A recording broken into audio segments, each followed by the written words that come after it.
Hi అండి. Welcome back to our channel Ashwin Adwin vlog. నేను మీ మమత అండి. నేనైతే ఈరోజు ఒక పికిల్ అయితే ప్రిపేర్ చేస్తున్నాను. అది ఏంటనేది థంబ్నెయిల్ చూస్తే ఇప్పటికే మీకు అర్థమైపోయి ఉండొచ్చు. గోంగూర చట్నీ అయితే నేను ప్రిపేర్ చేస్తున్నాను. అది ఎలా చేస్తున్నాను నా స్టైల్లా అనేది నేను ఈరోజు ఈ వీడియోలో సింపుల్గా చూపిస్తానండి. ఫస్ట్ అయితే స్టవ్ ఆన్ చేసుకొని ప్యాన్ పెట్టుకొని దాంట్లో నువ్వులను అయితే యాడ్ చేయండి. 2 టేబుల్ స్పూన్ నువ్వులను అయితే హీట్ చేసుకోవాలన్నమాట.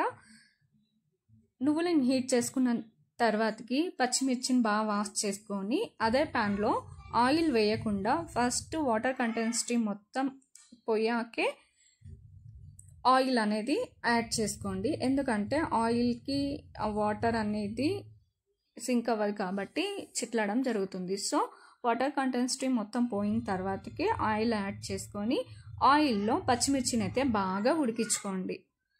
ఇలా ఉడికించుకున్న పచ్చిమిర్చిని ఒక ప్లేట్లోకి తీసుకొని నెక్స్ట్ అదే ప్యాన్లోకి 2 టేబుల్ స్పూన్ ఆయిల్ యాడ్ చేసి బాగా వాష్ చేసుకున్న గోంగూరను 2-3 టైమ్స్ వాష్ చేసుకోండి. ఎందుకంటే దాంట్లో మట్టి ఇసుక ఉంటుంది కదా, సో అందుకే 2-3 టైమ్స్ వాష్ చేసుకున్న తర్వాతకి ఆయిల్లో పచ్చి వాసన పోయేంత వరకు బాగా ఉడికించుకోండి. గోంగూర అనేది ఎంత ఆయిల్లో ఉడికితే అంత టేస్ట్ ఉంటుందన్నమాట. సో అందుకోసమని ఆయిల్లో అయితే బాగా ఉడికియండి. నెక్స్ట్ 5-6 వెల్లుల్లిని 1/2 టీ స్పూన్ జీలకర్రను కూడా యాడ్ చేయండి. వీటితో అయితే చాలా టేస్ట్ ఉంటుంది. ఇవి ఖచ్చితంగా యాడ్ చేయాలన్నమాట. ఇవి యాడ్ చేస్తేనే టేస్ట్ అనేది బాగా వస్తుంది చట్నీ. నేనైతే ఇలాగే వేస్తానండి. అంతే అండి, సింపుల్.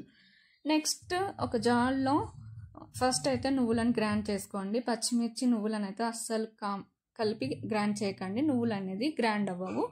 నువ్వులు గ్రైండ్ అయిన తర్వాత పచ్చిమిర్చిని యాడ్ చేసి గ్రైండ్ చేసుకోండి. ఇలా గ్రైండ్ చేసుకున్న పేస్ట్లోకి ఉడికించిన గోంగూరను కూడా యాడ్ చేయండి. కొంచెం చల్లారనివ్వండి. చల్లారిన తర్వాతకి అప్పుడు ఈ గోంగూరను కూడా యాడ్ చేసి గ్రైండ్ చేస్తే సరిపోతుంది. 1 టీ స్పూను సాల్ట్ యాడ్ చేయండి. సాల్ట్ యాడ్ చేసినాక మనకు టేస్ట్కి తగ్గట్టు సాల్ట్ని యాడ్ చేసుకోండి. నెక్స్ట్ గ్రైండ్ చేస్తే సరిపోతుంది. సింపుల్గా ఫాస్ట్గా టేస్టీగా ఉంటుందండి.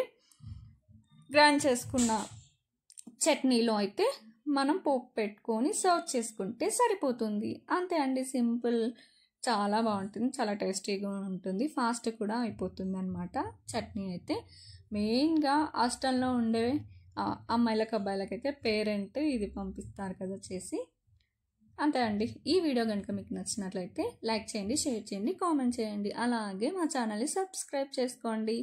Thank you for watching. Bye bye.